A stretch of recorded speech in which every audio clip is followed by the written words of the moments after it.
Good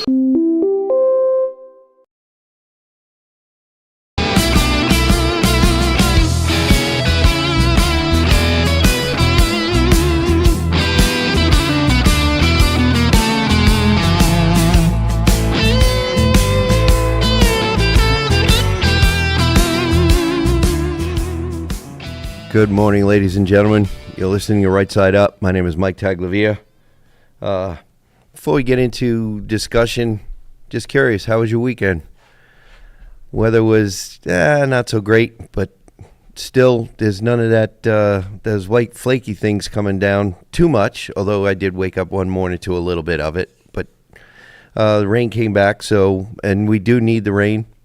I'm not sure how far we are as far as getting back, recouping some of the losses because we've been in a drought, but I know that we're getting there. We're getting better, so better than we were. But I don't know about you, but I had a good weekend. I'm optimistic about the future of the state, both financially and safety-wise. I know people are very ticked off. We talk a lot about public safety. We're going to continue to talk about public safety on this program to keep people informed of what's going on and what we're trying to do to make the state safer. I know the administration is doing what they can to make it safer, but once we get back into session in the legislature come January, there's some hard work that needs to be done. There's some serious debate that needs to be had, and discussions need to be in depth. There's some of the hard discussions that are going to need to be had. Some difficult decisions are going to need to be made, but there needs to be accountability, and I believe that's coming because I know in my district the people are fed up, and I'm sure if you're a Vermont resident and you're listening, you're probably fed up too with the state of the public safety situation. But I'm still optimistic. I'm very optimistic, and I'm optimistic not just for myself, but for the young people. We talk about young people on the show a lot, and it's because when you think about it, they're going to be running the place pretty soon. I don't know, some of you can or can't see me on podcasts. Maybe you're only listening, but I got a lot of that snow on the roof myself. So we're going to be needing to work on getting our education system back on track, fix a couple of flat tires and get it rolling on all four, get some good rubber and get the engine tuned so we can put out some high quality educated students to help run the state in the very near future. And one of the reasons I wanted to talk about this is because of an article I found on FYIVT, Dave Sulia's website, and it talks about one part of the education system. The title of the article is "If It Ain't Broke: How New Math Broke America's Grip on Numbers." For generations, American students were taught math in a straightforward, structured way. Learn the rules, master the steps, practice until it sticks. It wasn't glamorous, but it worked. Students learned that 2 + 2 = 4, not just as a memorized phrase, but as a cornerstone of logic, a small piece of order in a world governed by rules. Somewhere along the way, that confidence was dismantled, beginning in the 1990s and accelerating with the Common Core state standards. In the 2010s, American education policymakers sought to, quote, modernize math instruction. The stated goal was reasonable: help students understand why math works, not just how. But the result has been a system so abstract and bureaucratic that many parents and even teachers struggle to follow it. Vermont remains part of that experiment, still aligning its math curriculum with Common Core as of 2024, despite years of flat test scores and growing classroom frustration. The numbers tell the story. Falling behind by standing still. Data from international assessments like PISA, Program for International Student Assessment, and TIMSS, TIMSS, Trends in International Mathematics and Science Study, show a sobering picture. Over the last 20 years, U.S. math scores have stagnated or declined. We've seen that just recently. The scores in Vermont have come out, and they reflect the same, just like this article just said. While countries such as Singapore, Japan, South Korea, and Finland remain consistently at the top, what's striking is that these top performers didn't overhaul their systems every decade. They didn't chase pedagogical fads or politicized reforms. They refined what worked. Singapore still teaches arithmetic the traditional way: clear structure, cumulative mastery, and rigorous repetition before moving on to abstract concepts. Japan's quote lesson study approach has teachers collaborating to refine lessons for clarity and logic, not to follow federal rubrics. Finland, often held up as the model for progressive education, doesn't even rely on standardized testing. Instead, it hires highly trained teachers and gives them freedom to teach fundamentals well. By contrast, the U.S. has changed math instruction repeatedly in pursuit of silver bullets.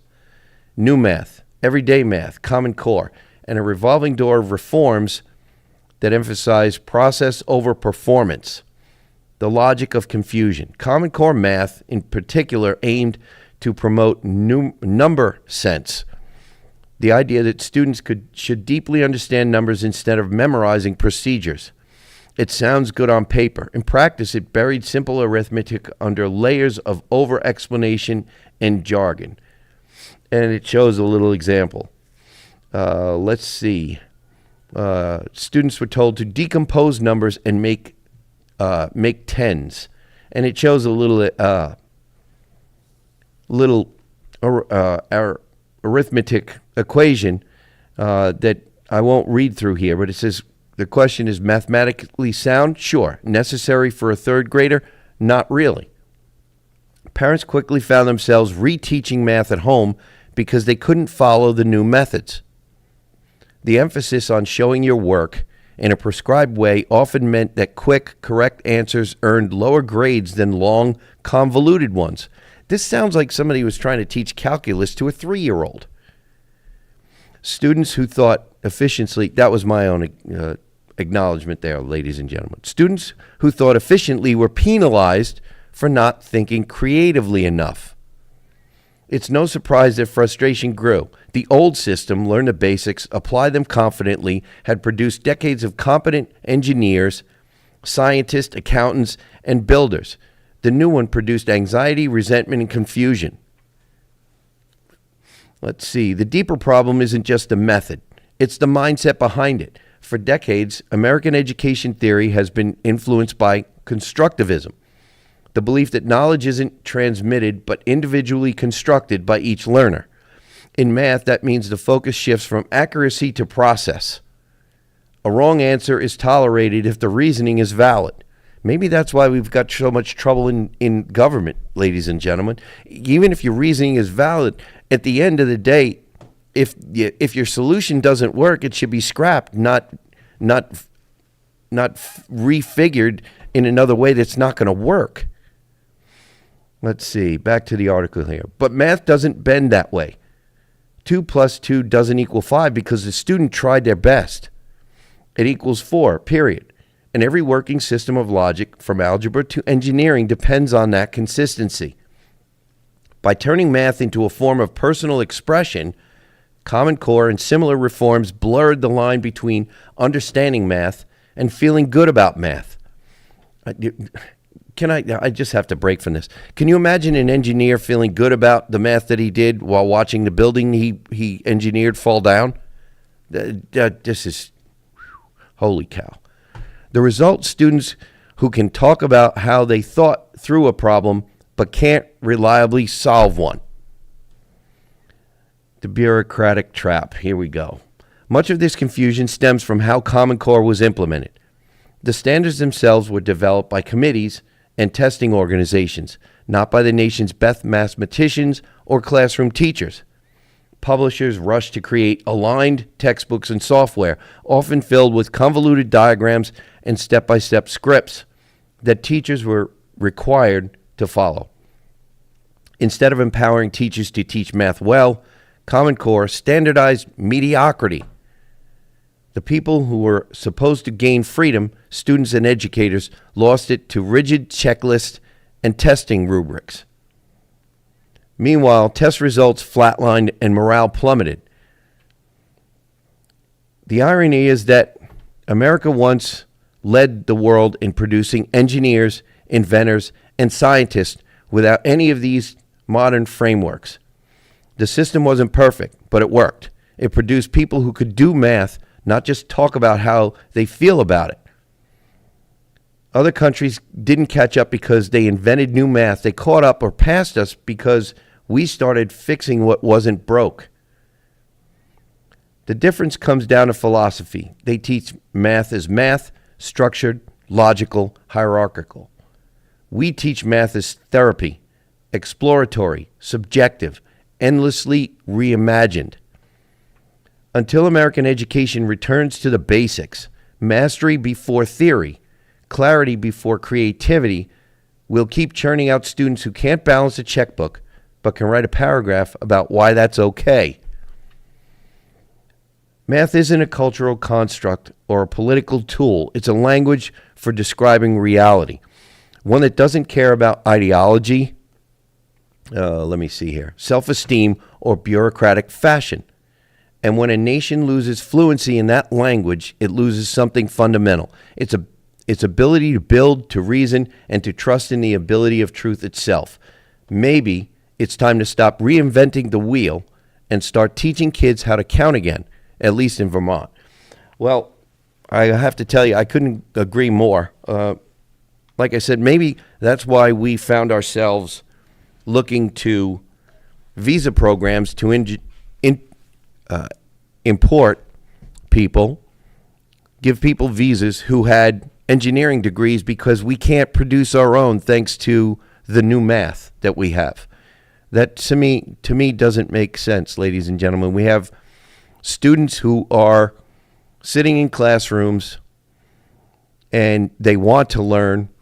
We know how to teach them. We just, I believe, last year went back to teaching phonics with respect to reading and English. We need to get back to basics when it comes to math. We need to be producing the engineers and mathematicians and scientists that we have in our schools right now, just by changing from Common Core back to the math teaching that worked for decades. It's not hard. It's not hard. These young students are our future. We need to stop scaring them, boring them, and making them feel like they don't understand math when they can very easily understand math. If our schools need to get back to basics, we need to have, and here we go, I'm going to probably pluck some nerves with respect to Act 73, but if this comes down to some sort of board that makes the decision about local control, then so be it. If we want to really take care of our young people, our students, our kids, then this needs to be part of it. This needs to be part of it. We need to allow our kids to, if they want to be mathematicians. I don't know what the school systems are like now. I know when I was in school, I took math all 4 years in high school. I took science all 4 years in high school. I chose to. It wasn't required. But if we have students who like doing math and science, we should be encouraging them to do that. We should have in all areas, even if we have to be able to finance a way for our young, talented students. Remember gifted and talented programs, ladies and gentlemen? If it has to do with math or science, then why can't we do that? We must do that for the sake of the state and for the sake of the country. We need to be doing everything we can to support all of our students, but especially, in my view, the higher learners who right now are sitting in a classroom because they're bored, because of Common Core, or because we don't have our students broken out by achievement or ability. So just something to think about, ladies and gentlemen. I know I know we've got a lot more to talk about, but I've already managed to burn through the first segment here, so we've got to pay a few bills. We'll be back in a couple minutes. You're listening to Right Side Up.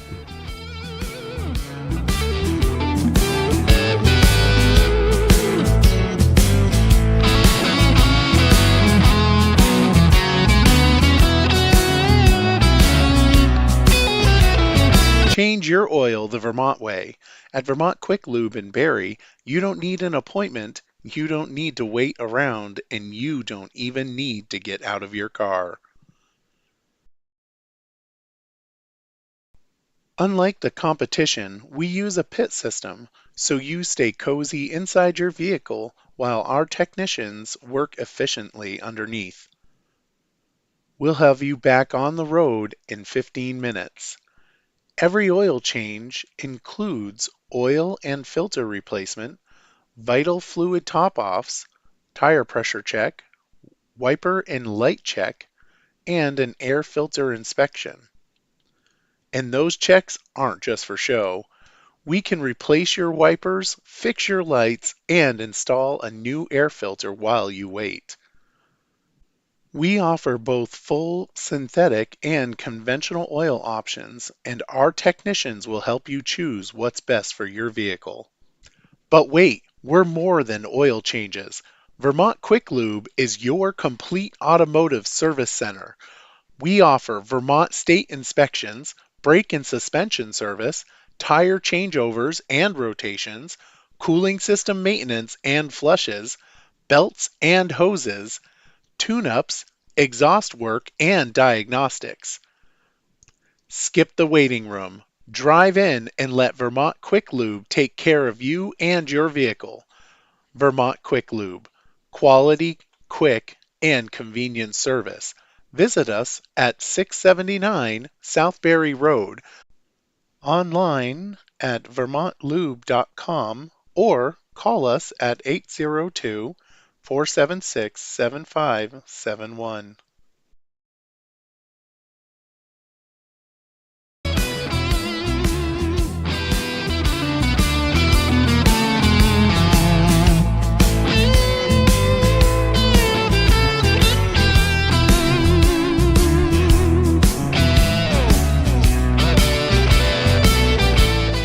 Welcome back, ladies and gentlemen. You're listening to Right Side Up. My name is Mike Taglavia. I want to get back into discussion here, but I want to switch gears, talk about something else. I was thumbing through, looking for things to talk about, and this article gives a pretty interesting perspective and opens up a probably long overdue question.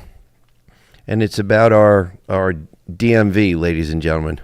So I know everybody's hair probably went up because we know how much we love having to pay registration fees and having to reinspect our vehicles every year. So this one is going to probably touch a nerve with a lot of people. But it's a discussion that needs to be had.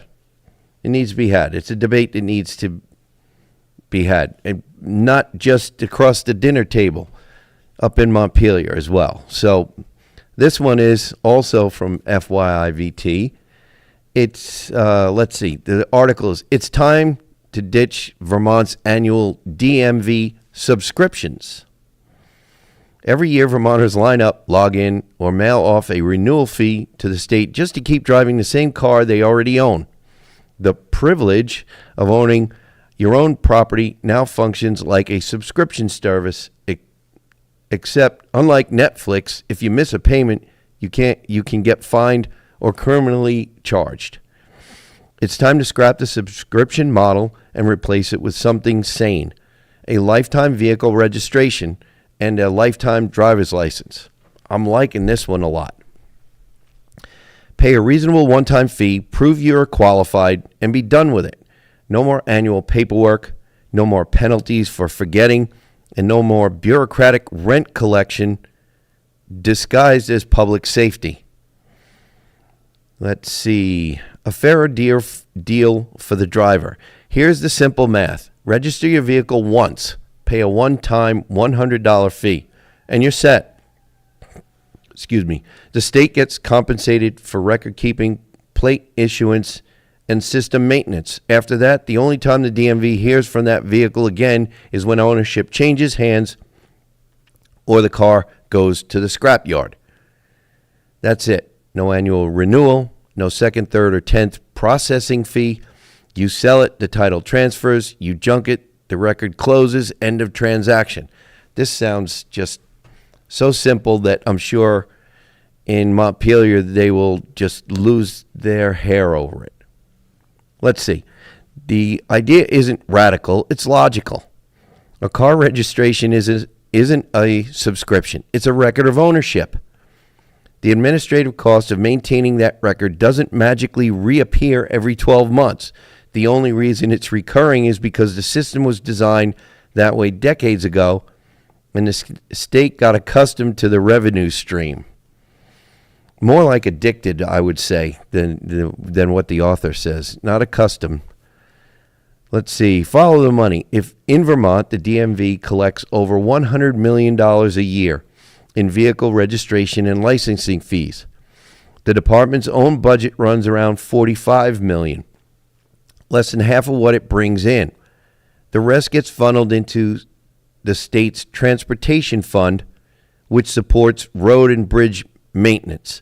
And off on a little bit of a tangent here, ladies and gentlemen, but we were talking about this. I was talking about this among friends one day, and somebody brought up the prospect that the real reason DMVs went up by 20% last biennium was because if the registration fees increased, then federal matching funds increased. So I'm not 100% sure. I think that was the driver behind it. And then one of the things that needs to happen is that needs to be a minimum of reversed, or maybe we can take up the idea that what the authors got here, because got to tell you, I'm liking it. Let me get back to the article here. That's fine. Roads need upkeep, but the annual renewal ritual isn't about fixing potholes. It's about keeping the cash flowing steadily. We're paying for bureaucratic convenience, not better highways. A one-time registration model would force the state to budget honestly, to separate administrative costs from infrastructure funding, and to stop pretending that Vermonters need to renew their ownership rights every year. If the loss of renewal fees means the DMV shrinks a little, that's not a tragedy.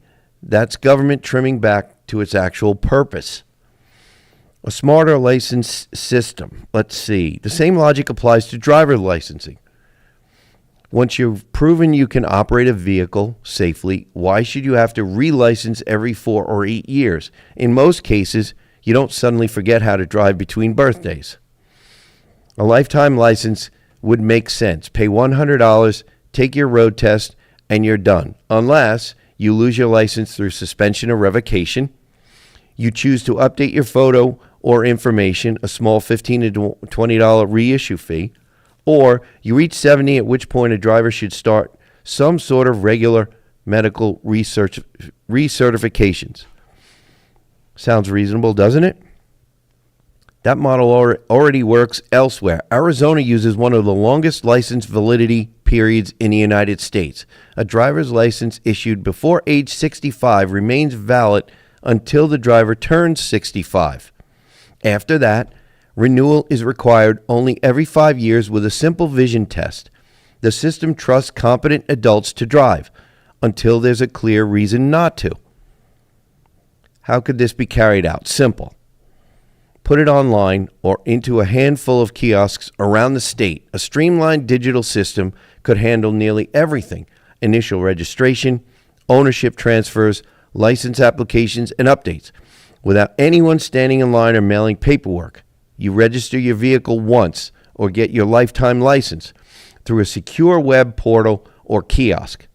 Need to change your address or replace a lost card? Log in, pay a small fee, print the new document, done.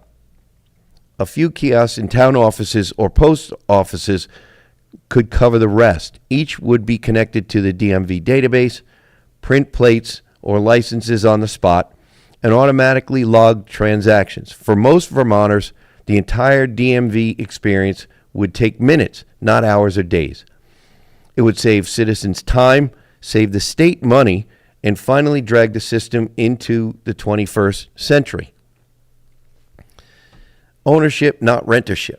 The bigger issue isn't just bureaucratic inefficiency, it's philosophical. Every year, the state reminds you that your car and your license aren't quite yours. You're renting your right to use them. Miss a payment, and suddenly you're treated like a criminal. This is the same mentality creeping into every corner of modern life. Subscription software, pay-to-play services, and government fees that never end. It's a system that monetizes compliance instead of rewarding responsibility. Owning a car or earning a driver's license should be permanent acts of competence and ownership, not annual invoices from the state. Let's see. Vermont could lead the way by piloting a lifetime registration and licensing program. $100 for a one-time vehicle registration, valid until sale or scrap. $100 lifetime driver's license. Optional photo or data updates for a small fee. Mandatory medical check-ins every few years after 70. It's fair, modern, and drastically simpler. It saves citizens time and money, and it forces the state to rethink its dependency on perpetual fees. It's not radical, it's rational and long overdue. So I believe Mr. Sully has got a point here. I think he's got a very valid point. The other thing that is not talked about in this article, which people have been bringing up to me, and I believe it was on the table this past session, but I will have to look into that. Vehicle inspections. Vehicle inspections, the state of New Hampshire, I believe, canned their vehicle inspections. I don't know if they had them yearly or every other year, but New Hampshire, they did two really good things last year. They had statewide school choice enacted, and they got rid of the inspections for vehicles. I don't know if it's a one-time, one and done, and then you're responsible, which would make sense. You get a new vehicle, you register it, you get it inspected, and you're down the road. And then it's up to you. It's your vehicle, you maintain it. If you don't maintain the roof on your house, it's going to leak. If you don't maintain your car, then you're going to crash. And that's one of the reasons why we have insurance. So if we have the insurance and we make this state, even if we needed to change the statute to make it so that you were responsible for your car, if it was found to have a safety default that you or defect that you neglected, like bad brakes or ball joints or something like that, then you, the consumer, you, the owner of the vehicle, should be the one to be held responsible. So that would be, I think, another thing that would make a lot of Vermonters, number one, it would make them smile. Number two, it would ease up their checkbook, on their savings and their finances, just to be told, or not to be told they have to inspect their vehicle every year, especially in a state where we have to deal with road salt and other chloride applications that cause a rust hole. A rust hole in a vehicle, whether it be in a corner panel or a door, is not really truly a safety issue. And most of you in the listening audience already know that. So the idea of the lifetime registration, the lifetime license, and a one-time per vehicle inspection, and leave it up to you, the responsible car owner, to get your vehicle inspected, fix the brakes when they need it, fix the ball joints when they need it, tune it up when it needs it. That's all on you. Patch the hole if it's big enough, or if it's not going to be something that's going to cause your car to break in half going down the road, then it's up to you. Let you fix it. Put a little bit of money, or actually, over the life of a vehicle, how much money would that put in your pocket? It would put a whole lot of money back in your pocket. I know, ladies and gentlemen, I'm a truck owner, and At least 2 of my trucks cost more than $700 for a registration. That's a lot of money. And I get, like the author said, we do need to fix our roads, maintain our roads and bridges. I'm all for maintaining our roads and bridges, but the way the system is set up, the author, I don't know what you think, but I think he makes a good point. When it's just like property taxes. Are we renting our homes or do we own them? Are we renting our vehicles or do we really truly own them? So these are the things that we need to be talking about. We need to be figuring out ways to streamline, like the author said. Can the system be streamlined? Will it save the consumer money? And if we have to actually get down to, okay, our transportation fund needs this amount of money, find a way that we get X amount of money. But to force people into these higher and higher registration fees, I think the author makes a really good point. He really does. So I'm very happy that we have a lot of good, reliable sources for conversations here on Right Side Up. I'm really happy for that. So the next part of this, I think in the next segment we're gonna talk a little bit more about probably a little bit more about education, because I know it's still on people's minds. But I think it's a good thing that we're having this debate. These debates are being had on school boards. They're being made with the task force, the redistricting task force. It's still on people's minds. Like with the first segment, we talked about math scores. Our students need to be given a quality education, so whether they're going to college or whether they're going into a trade, they can hit the ground running as soon as right after they graduate high school. There was a time in this state, in this country, where that pretty much was the case, and it's not today, ladies and gentlemen, and we need to get back to basics. So we're going to take a break for a couple minutes, pay some bills. You're listening to Right Side Up.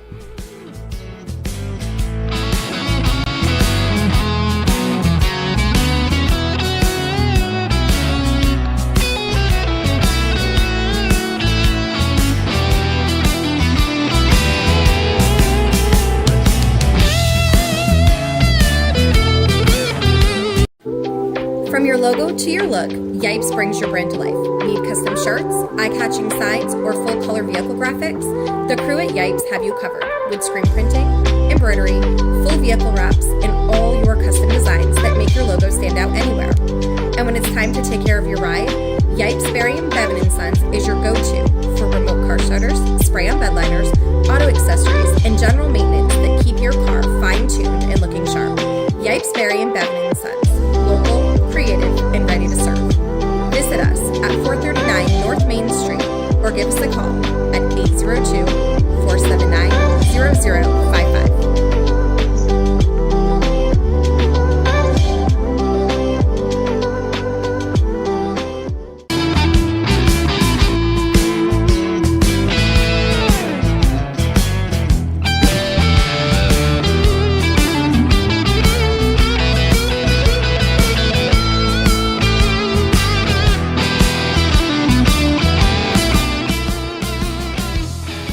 Welcome back, ladies and gentlemen. You're listening to Right Side Up. My name is Mike Taglavia.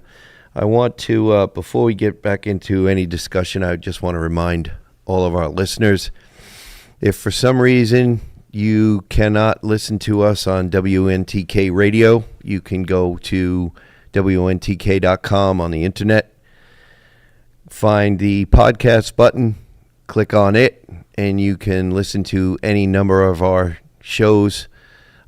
Just by finding Right Side Up, scrolling down, you'll have a lot of them to listen to. You can also find them on Podbean. You can find them on GraniteGrok.com. You can find them at 802 Scoop YouTube and 802 Scoop Facebook. So you can also reach us, find us at, if you'd like to drop us a line, rightside-up-radio@gmail.com. I know I wanted to talk a little bit about education, but I wanted to bring up a little bit. We don't talk a lot about federal stuff unless it's got a connection back at least to either New Hampshire or Vermont or both. So I wanted to pull something here from Granite Rock, our friends over on the east side of the river there in New Hampshire. And this is by Steve McDonald from Granite Rock. Will the healthcare industrial complex pillage rural healthcare funds? Let's see. One of the Democrats' hostage demands is the repeal of $50 billion earmarked for improving rural health care. For all their focus on this stand being about health care, the media should be asking a lot more questions about why they oppose this. The big, beautiful bill cut funding for non-citizens and added funding for improved care in hard-to-reach areas. That would help everyone. And it would help a lot, not only in the state of New Hampshire, it would help a lot of people in the state of Vermont as well. Why are you trying to end the latter to fund the former? New Hampshire has a lot of rural health care crisis created by Democrats and sustained by the state Senate, whose benefactors in both parties receive large sums from the hospital cartel. Until recently, you couldn't run any clinic or practice without permission of the nearest hospital and some agreement to affiliate with it. That local urgent care wasn't independent. It's tied to the local hospital, which, as we saw during COVID, meant it had to align with its protocols or else. Things improved last session and were on the right track, but I just read a press release from the governor's office about applying for some of that rural health care money in the big, beautiful bill. My cynicism may be getting the better of me, but it feels like the state is going to launder the grant through the usual suspects. The way resources sent to third world countries to provide food and clean water to the impoverished, never to get past the government officials tasked with managing them. As an independent entity under the governor's office embedded in DHHS, Go North will leverage existing DHHS fund, expertise and infrastructure to oversee implementation of the Rural Health Transformation Program and help deliver innovative solutions to improve rural health care. New Hampshire's Rural Health Transformation Grant application, with input from more than 300 stakeholders across hospitals, rural healthcare providers, community health centers, and the public, focuses on the following areas. Make rural New Hampshire healthier through prevention, chronic disease management, and improve behavioral and maternal health.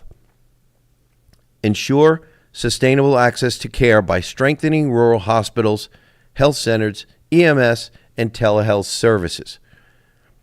Build and retain a skilled rural health workforce through education, training, and career pathways. Promote financial stability with innovative payment model and value-based care. Modernize care delivery by expanding technology, interoperability, and data security. It's unclear to me whether most of this, quote, growth, or whatever you want to call it, will be happening outside the existing cartels or their interests. I sense that New Hampshire's healthcare industrial complex will do its utmost to scoop up resources and control how they are used, with creating or allowing competition not on the list of priorities. Truly beneficial improvement in rural care, or care in general, requires the ability to allow private interest to establish practices wherever there is a need, from doctors to clinics to pharmacies, working in underserved areas where margins need to be lower despite the likely decreased volume of patients. A few $100 million managed by stakeholders does not strike me as likely to address what would fix this without any tax dollars being laundered. Doctors will establish a private practice wherever they are allowed to if they can afford to. The problem is that they can't afford it because of government barriers. And we see that all over. We see that in the state of Vermont. We've talked about this up in the State House till we're blue in the face. And these barriers, like the author is saying, they do exist and they need to be removed. It's plain and simple. Everything about being a country is predicted on the ability to help people without the state or its public health oligarchs making everything difficult or impossible or demanding control. We still haven't opened the insurance market enough to enable plans and pricing that work for regular people. The Affordable Care Act was sold as the path to this, but it did the opposite, as of course it would, being a government program. And the author is really correct here. Without subsidies, the Affordable Care Act would be proven to be more expensive and less serving to anybody who wants health insurance. I know for myself and my family, healthcare costs skyrocketed after the, quote, Affordable Health Care Act. And I'm sure many of you listening saw the same increases. So it's been proven not to work, and we have this really big problem all over, in state houses all over the country, where we have these programs that sounded good. They sound like they're going to work. They sound like they're going to be the silver bullet for fixes. But we find out that they don't work, at which time that's when we should say we need to reverse course. We need to come up with a different plan, not try to tinker with a plan that we know is not working. And that's what's been happening with the affordable health care, ladies and gentlemen, not just in Vermont, not just in New Hampshire, all over. So as soon as we scrap this system, we're probably going to find that we have much cheaper health insurance. We need to open up markets, for one. Vermont is another one that has, it's a perfect example. We have two companies, I think, that are both riding, they're on thin ice. And if they do close their doors, the state of Vermont is going to be in really deep doo-doo. So the markets need to be open, plain and simple. Let's see. You can't choose a buffet plan the way you might car insurance coverage and then send it to a dozen insurers so they can fight for the right to take your money. This is exactly right what this author is saying. When you have the market open like that, people will be competing for your business, and it's going to moderate the price. I know there are so many people in state government who just don't believe in capitalism, but they won't look at what works. All right, let's see. Doctors are spending obscene amounts on managing the care system outside of actual care. And while diagnostic services have shown signs of life by competing for customers for blood tests and imaging, the entire industry needs this sort of thing all around. We were just talking about that, ladies and gentlemen. Open up the market. Let people compete for your money. Sure, we've seen some cash for services offices pop up, but we need more of that and some amalgamation of free market thinking across the rest of what passes for the Republic's health infrastructure. There's so many truths in this article. It's unbelievable how we take problems that have much more simple fixes and we throw all this complicated gobbledygook on top. These, as one legislator who's no longer up in Montpelier said, these Rube Goldberg contraptions, and throw them at the wall, and they never really stick without us band-aiding fix after fix after fix, and they never save us any money, and they never really fix the problem either. So, let's see. Much like public education, didn't we just talk about that, ladies and gentlemen? More money isn't the answer because the more we throw at it, the more expensive it gets. Well, especially if it's government regulated. That's what makes it more expensive. New Hampshire has a lot of rural areas in need of attention, and so does Vermont, ladies and gentlemen. But we're a small state, Some corners of America have, quote, middle of nowheres, end quote, the size of several New Hampshires. And I'm not convinced the best intentions of the $50 billion allocated to improve rural health care will get there from here. So Steve McDonald, I think, speaks a whole lot of truth in his article here. And, you know, to get back to this battle back and forth in Washington, D.C., as of the time that we're sitting here recording, ladies and gentlemen, I believe we finally got to the 60 votes necessary, because there were, I believe, 7 Democrats who came to the table and said, enough is enough. The American people, the people who haven't gotten paychecks, who need paychecks, have suffered enough, and we're going to go along with opening up the government. So the Democrats and their phony, the Republicans are the reason.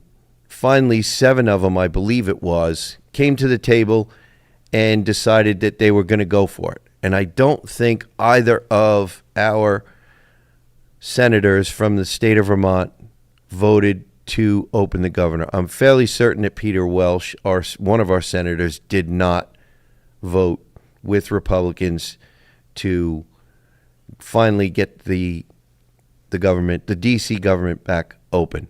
I don't know for certain how Senator Sanders voted, but I'm glad to see that people are finally coming to the table, coming to the realization that this argument, this debate, needs to be happening in a different setting, not in a setting where people are being held hostage. And that's what it was. That's what it was. I mean, there needs to be a way to find, this $50 billion going to rural America, I'm sure will help in the state of Vermont if there is, like the author said, if most of the money finds its way to the rural caregivers. If Dr. Joe Schmo wants to open up a practice up in the NEK where the population is very, very low, or in my district of Orange 1, where the population is spread out over a large number of square miles, then I hope it helps them. And I hope there is not this so-called laundering of money through these big corporations, and they will be the arbiters of who receives the healthcare dollars that are going to help rural Vermont and rural New Hampshire. But I guess time is going to tell. Time will tell. So, ladies and gentlemen, we're coming to the end of another Right Side Up. I hope that I am giving you information that spurs your interest, that keeps you informed, that gives you homework to want to do a little bit deeper digging. We're all about informing you. Like I say, always find out who your representatives are, what they're advocating for, what they voted for, because that's how you get the government that you vote for. So please remember, stay safe, stay informed, listen to Right Side Up.